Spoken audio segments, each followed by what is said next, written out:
Hello friends, मेरा नाम है शाह है। मैं पब्लिक स्पीकिंग ट्रेनर हूं। दोस्तों, हम सब लोगों में से कुछ लोगों को डिबेट करने की आवश्यकता होती है।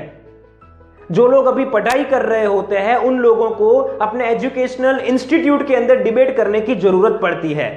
जो लोग पॉलिटिक्स में होते हैं उन लोगों को पॉलिटिक्स के अंदर किसी नेता के पॉइंट के सामने अपना पॉइंट क्या रखना चाहिए उस वक्त डिबेट करने की जरूरत पड़ती है। बहुत सारे लोगों को इस तरह से डिबेट करने की आवश्यकता होती है, लेकिन लोग डिबेट को इन डेप्थ सीखते नहीं हैं।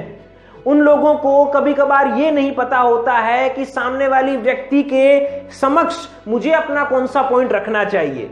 कुछ लोगों को पता होता है कि मुझे कौन सा पॉइंट रखना चाहिए, लेकिन उन लोगों को यह नहीं पता होता है कि मुझे स्टेप बाय स्टेप हमारे पॉइंट्स को कैसे रखने चाहिए। तो दोस्तों, आज के इस वीडियो के अंदर हम आपको यह बताने वाले हैं कि डिबेट के रिलेटेड आपको किन बातों का ख्याल रखना चाहिए। हाँ जी दोस्तों, डिबेट के रिलेटेड आपको किन बातों का ख्याल रखना चाहिए। आज की इस वीडियो के अंदर हम आपको डिबेट के बारे में टिप्स दे उससे पहले बताना चाहेंगे कि अगर आप हमारे चैनल के ऊपर जो कम्युनिकेशन स्किल्स की और पब्लिक स्पीकिंग स्किल्स की वीडियोस अपलोड होती है उन्हें देखना चाहते हैं तो आप हमारे चैनल को सब्सक्राइब कर सकते हैं, और सब्सक्राइब करने के बाद बाजू में जो बेल आइकन होता है उसे भी प्रेस कर दीजिएगा ताकि भविष्य में हम जो भी वीडियोस अपलोड करें उनकी नोटिफिकेशंस आपको मिलती रहे। अब आगे बढ़ते और जानते हैं डिबेट की रिलेटेड 3 टिप्स के बारे में कि जो आपको डिबेट के अंदर यूजफुल हो सकती है। हमारी जो 3 टिप्स है उनमें से सबसे पहली टिप आपके लिए यह है कि डिबेट के लिए अच्छी तैयारी कीजिए। डिबेट के लिए अच्छी तैयारी कीजिए। बहुत सारे लोगों को यह एडवांस में पता होता है कि हमें डिबेट में किस विषय के ऊपर बोलना है, हमें फेवर में बोलना है या फिर अगेंस्ट में बोलना है, उन लोगों को पता होता है, लेकिन वो लोग इसकी तैयारी नहीं करते हैं। डिबेट के लिए अगर आप तैयारी करेंगे तो आप अच्छे तरीके से सामने वाले व्यक्ति के समक्ष अपने पॉइंट को रख पाएंगे। डिबेट के लिए आप न्यूज़पेपर को जो है वो रेगुलरली पढ़िए। जिस विषय के ऊपर आपको डिबेट करनी है उसको डिटेल में स्टडी कीजिए, उसको जो है वो न्यूज़पेपर के अंदर पढ़िए। प्लस आप जो है वो इंटरनेट के ऊपर उसकी वीडियोस को भी देख सकते हैं, ऑनलाइन आप उसके आर्टिकल्स को भी पढ़ सकते हैं, न्यूज़ के जो रिपोर्ट्स होते हैं उनको भी पढ़ सकते हैं। उनको पढ़िए, उसके बारे में डिटेल में जानकारी हासिल कीजिए। हम आपको एक सिर्फ बात बताना चाहेंगे, अगर आपको किसी भी विषय के ऊपर डिबेट करनी हो तो हम आपको सजेस्ट करेंगे कि एटलीस्ट जो है वो 3 से लेकर 4 घंटे तैयारी कीजिए। उसके बारे में बहुत सारी जानकारी हासिल कीजिए। सिर्फ जानकारी हासिल ही नहीं करनी है, लेकिन उनको नोट डाउन भी करना है। आपके जो पेज है कि जिसके ऊपर आप ये सारी चीजों को नोट करने वाले हैं उसको अच्छे तरीके से जो है वो तैयार कीजिए। सबसे पहले जो है वो आपके जो पॉइंट्स होते हैं उनको आप लिखिए। उसके अलावा आपके सामने कौन सी आर्ग्यूमेंट आ सकती है और उसके लिए आप कौन सा जवाब देंगे वो भी नीचे के सेक्शन के अंदर लिखिए। मतलब कि तैयारी जो है वो फुल कीजिए। अगर आप जितनी अच्छी तैयारी करेंगे तो उतना ही अच्छा जो है आपको रिजल्ट डिबेट के अंदर मिलेगा। अगर आप तैयारी जो है वो प्रॉपर तरीके से करेंगे तो सामने वाली व्यक्ति के समक्ष अपनी आर्ग्यूमेंट को अच्छे तरीके से रख पाएंगे। आपकी आर्ग्यूमेंट के सामने हो सकता है कि सामने वाली व्यक्ति के पास कोई जवाब भी नहीं होगा, और जब आप अपनी आर्ग्यूमेंट को रखेंगे तो सामने वाली व्यक्ति जो होगी वो मेंटली जो है वो थोड़ी नर्वस हो जाएगी। कब? जब आप तैयारी को अच्छे तरीके से करेंगे तब। तो तैयारी को जो है वो प्रॉपरली कीजिए। अगर आप तैयारी करेंगे तो डिबेट के अंदर आपकी जीत निश्चित है और आप अच्छे तरीके से जो है वो डिबेट के अंदर परफॉर्म कर पाएंगे। तो ये हमारी सबसे पहली टिप थी कि डिबेट के लिए प्रॉपर प्रिपरेशन कीजिए। हमारी जो दूसरी टिप आप लोगों के लिए है वो ये है कि डिबेट के लिए अपने लॉजिकल पॉइंट्स को तैयार कीजिए। डिबेट के लिए अपने लॉजिकल पॉइंट्स को तैयार कीजिए और सामने वाले व्यक्ति के वीक पॉइंट को आइडेंटिफाई कीजिए।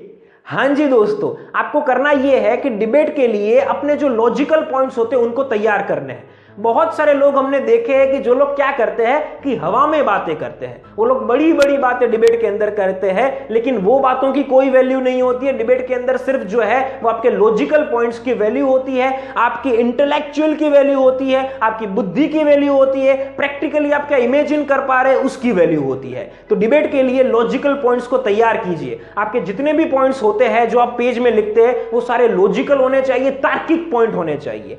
प्लस में यहां पर लिसनिंग स्किल्स बहुत ही इंपॉर्टेंट रोल प्ले करती है। जब आप सामने वाली व्यक्ति को सुनते हैं तो आप ये आइडेंटिफाई कीजिए कि उनके वीक पॉइंट्स कौन से हैं, उनके वीक पॉइंट्स को नोट कीजिए और उनको जो है वो आप कैसे रिप्रेजेंट करेंगे सामने वाली व्यक्ति के तरफ और ऑडियंस के तरफ, ये भी सोच लीजिए। तो सामने वाले लोगों के वीक पॉइंट्स को आइडेंटिफाई कीजिए, उसके ऊपर अपनी आर्ग्यूमेंट्स को रखिए कि जिससे क्या होगा कि आपने जो तैयार किए हुए पॉइंट्स होंगे उनको भी आप जो है बचा कर रख पाएंगे और जरूरत के समय पर उनको बाहर निकाल कर आप सामने वाली व्यक्ति के समक्ष प्रेजेंट कर पाएंगे या ग्रुप के समक्ष आप जो है वो रख पाएंगे।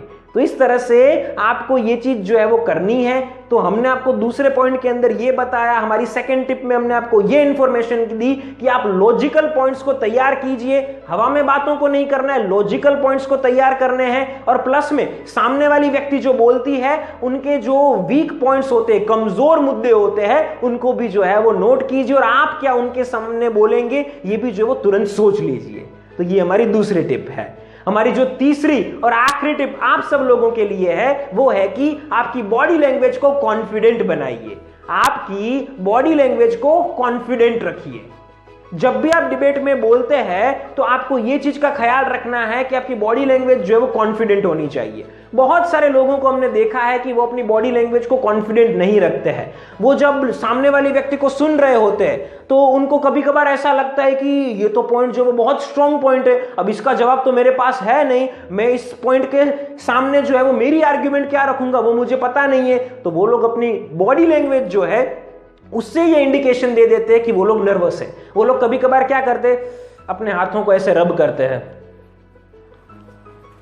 कभी कभार अपने जो चेहरे के एक्सप्रेशन है उससे सामने वाली व्यक्ति को दिखा देते हैं कि वो नर्वस है। जैसे कि ऐसा नहीं करना है। कुछ लोग क्या करते हैं कि अपने हाथों को इस प्रकार से रखते हैं, कुछ लोग अपने हाथों को इस प्रकार से रखते हैं। तो ये चीज आपको नहीं करनी है, इसको आप याद रखिएगा।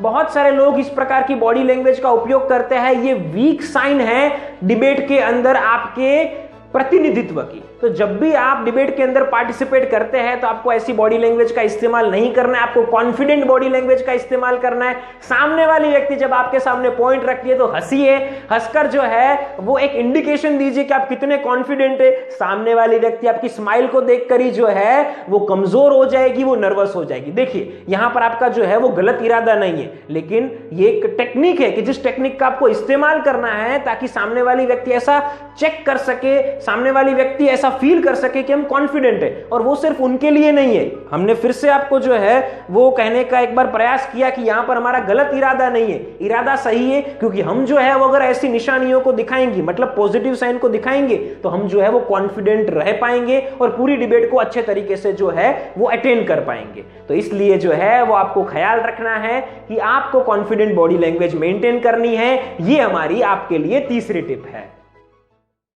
तो दोस्तों हमने आपको ये 3 टिप्स दी कि जिनकी मदद से आप डिबेट के अंदर बहुत अच्छे तरीके से लोगों के सामने बोल सकते हैं, अपनी बातों को स्टेप बाय स्टेप रख सकते हैं और साथ में डिबेट के अंदर अपनी एक इमेज जो है वो क्रिएट कर सकते हैं। दोस्तों अगर आप हमसे ये सीखना चाहते हैं कि कम्युनिकेशन स्किल्स जो है वो कैसे इंप्रूव करनी चाहिए, पब्लिक स्पीकिंग कैसे करना चाहिए और खास तौर पर डिबेट कैसे करनी चाहिए, तो आप हमारा संपर्क कर सकते हैं। नीचे दिए गए नंबर के ऊपर आप हमारा कांटेक्ट कीजिए, हम आपको हमारे ट्रेनिंग प्रोग्राम के बारे में सारी जानकारी प्रोवाइड करेंगे और आपको एक्सीलेंट स्पीकर बनाएंगे। दोस्तों अगर आपको ये वीडियो अच्छी लगी हो तो इसे लाइक कर दीजिएगा। ये वीडियो आपको कैसी लगी है नीचे कमेंट बॉक्स में हमें लिखकर बताइए। इस वीडियो को ज्यादा से ज्यादा लोगों तक शेयर कीजिए ताकि सभी लोगों को ये जानने को मिल सके कि डिबेट हमें कैसे करनी चाहिए। और साथ ही फिर से एक बार बताना चाहेंगे कि अगर आप हमारे चैनल के ऊपर जो कम्युनिकेशन स्किल्स की और पब्लिक स्पीकिंग स्किल्स की वीडियोस अपलोड होती है उन्हें देखना चाहते हैं तो आप हमारे चैनल को सब्सक्राइब कर सकते हैं और सब्सक्राइब करने के बाद बाजू में जो बेल आइकन होता है उसे भी प्रेस कर दीजिएगा ताकि भविष्य में हम जो भी वीडियोस अपलोड करें उनकी नोटिफिकेशंस आपको मिलती रहे। इस वीडियो को एंड करने से पहले आपको क्विकली समरी देना चाहेंगे। हमने आपको जो पॉइंट्स बताया उनको एक बार रिपीट करना चाहेंगे। सबसे पहला पॉइंट हमने आपके सामने ये रखा कि डिबेट के लिए आपको अच्छे से तैयारी करनी है। हमारा जो दूसरा पॉइंट आपके लिए था वो ये था कि डिबेट के लिए लॉजिकल पॉइंट्स को लिखिए, प्लस में सामने वाली व्यक्ति जो बात कह रही है उनमें से कमजोर पॉइंट्स को ढूंढिए और उनके लिए अपनी कमेंट्स दीजिए। और हमारी जो तीसरी टिप आपके लिए थी वो ये थी कि डिबेट के दौरान अपनी बॉडी लैंग्वेज कॉन्फिडेंट रखिए। दोस्तों, हम आशा करते हैं कि आपको ये वीडियो अच्छी लगी होगी। फिर मिलेंगे एक नई कम्युनिकेशन स्किल्स की और पब्लिक स्पीकिंग स्किल्स की वीडियो के साथ। तब तक के लिए थैंक यू फॉर वॉचिंग।